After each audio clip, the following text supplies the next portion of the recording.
మొక్కజొన్నలతో sweet గారెలు నేను ఎలా చేశానో చూపిస్తానండి. ఫస్ట్ అయితే మొక్కజొన్నలను అయితే చక్కగా ఒలుచుకోవాలి. తర్వాత బెల్లాన్ని కూడా పౌడర్ చేసుకోవాలి. ఒక మిక్సర్ జార్ తీసుకుని అందులో మొక్కజొన్న గింజలు వేసి బెల్లం కూడా వేసి గ్రైండ్ చేసుకోవాలి. యాలక్కాయలు ఇష్టం ఉంటే యాలక్కాయలు వేసుకోండి. నేనైతే వేయలేదు, నాకు ఇష్టం లేదు. ఒక చిటికెడు సాల్ట్ కూడా వేసుకోవాలి. ఏ స్వీట్ చేసినా సాల్ట్ అనేది వేసుకుంటే ఏమైందంటే స్వీట్ అనేది బ్యాలెన్స్డ్గా ఉంటుంది, సప్పదనం అనేది లేకుండా ఉంటుంది అనమాట.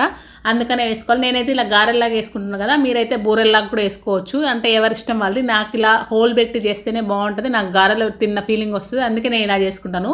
మీకు ఎవరికి నచ్చినట్టయితే వాళ్ళు చేసుకోండి. ఇవైతే చాలా టేస్ట్ ఉంటాయి. ఇవి వేడివేడిగా తింటే కంటే కూడా చల్లగారిన తర్వాత తింటే చాలా టేస్ట్ ఉంటుంది. హై ఫ్లేమ్లో అయితే పెట్టొద్దు. ఫస్ట్ ఒకసారి పెట్టేసి నూనె బాగా కాగిన తర్వాత సిమ్లో అయితే పెట్టేసేయాలి. ఎందుకంటే ఇవి తొందరగా కలర్ అనేది వచ్చేస్తాయి, పైన మాడిపోతాయి, లోపల పచ్చి పచ్చిగా ఉంటుంది, ఉడకకుండా ఉంటాయి అనమాట. చూసారా ఎంత టేస్ట్ ఉన్నాయో.